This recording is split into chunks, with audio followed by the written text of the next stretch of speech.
Alright, we're going to read a book, The Tale of Peter Rabbit, based on the original art and story by Beatrix Potter. Excuse me, Mousie. The Tale of Peter Rabbit. Boo. Boo. But I was trying to hide from the cats, but they found me. Once upon a time, there were 4 little rabbits, and their names were Flopsy, Mopsy, Cottontail, and Peter. They lived with their mother in a sandbank underneath the root of a big fir tree. A very big fir tree. "Now, my dears," said old Mr. Rabbit one morning, "you may go into the fields or down the lane, but don't go into Mr. McGregor's garden. Your father had an accident there. He was put into a pie by Mrs. McGregor." Ooh, put into a pie. "Now run along and don't get into mischief. I am going out."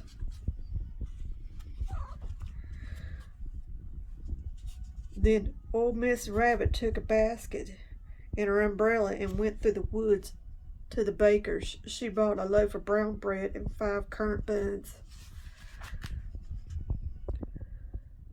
Flopsy, Mopsy, and Cottontail were very good little bunnies, went down the lane to gather blackberries. But Peter, who was a very naughty, ran straight away to Mr. McGregor's garden and squeezed under the gate. First he ate some lettuces and some French beans, and then he ate some radishes. And then, feeling rather sick, he went to look for some parsley.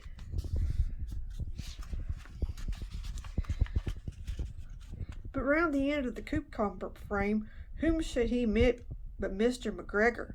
Mr. McGregor was on his hands and knees planting very young cabbages. But he jumped up and ran after Peter, waving a rake and calling out, "Stop, thief!" Peter was most dreadfully frightened. He rushed all over the garden, for he had forgotten the way back to the gate. He lost one of his shoes among the cabbages. He lost one, and the other among the potatoes. He lost both his shoes now. After losing them, he ran on 4 legs and went faster.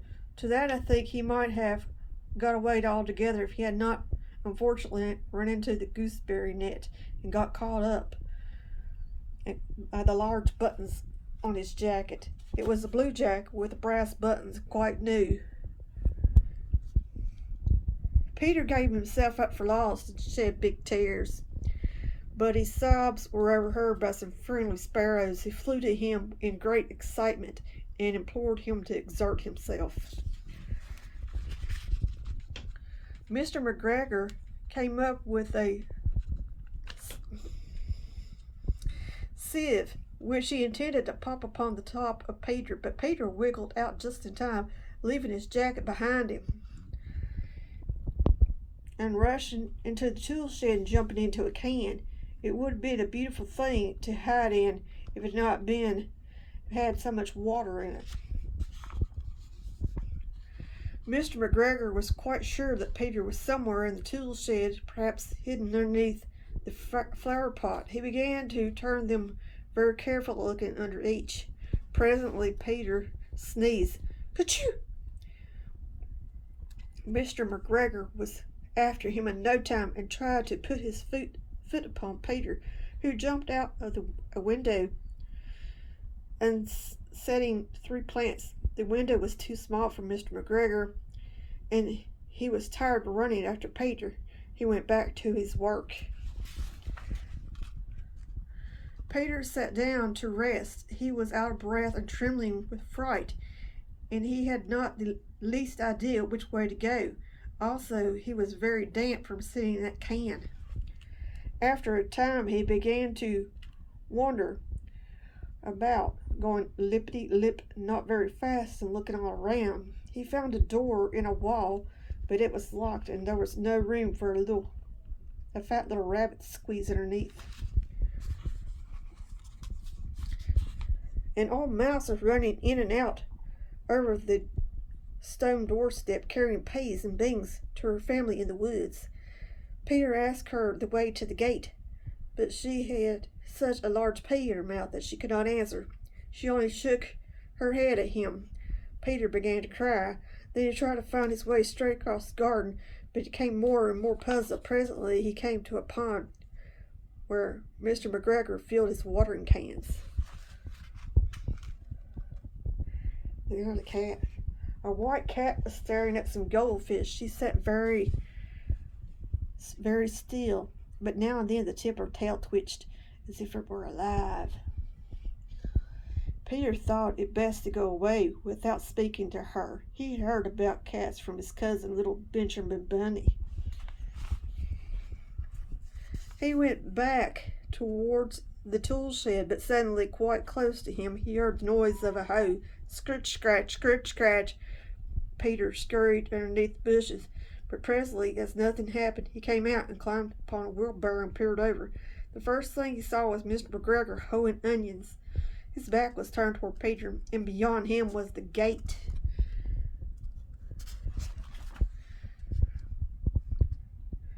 Peter got down very quietly off the wheelbarrow and started running as fast as he could go along a straight walk. Behind him some black currant bushes. Mr. McGregor caught sight of him in the corner, but Peter did not care. He slipped underneath the gate and was safe at last in the woods outside the garden. Mr. McGregor hung up the little jacket and the shoes for a scarecrow to frighten the blackbirds. Peter never stopped running or looked behind him till he got home to the big fir tree. He was so tired he flopped down upon the nice soft sand on the floor of the rabbit hole and shut his eyes. His mother was busy cooking. She wondered what he had done with his clothes. It was the second little jacket and pair of shoes that Peter had lost in a fortnight. And a fortnight means a month. I'm sorry to say that Peter is not very well during the evening. His mother put him in bed and made him some chamomile tea. She gave him a dose of it to Peter, 1 tablespoon to be taken at bedtime. But Flopsy, Mopsy, and Cottontail had bread and milk and blackberries for supper. That was a good book, wasn't it, kids? They enjoyed it. I hope you enjoyed it too, little T. T-T. Happy Easter.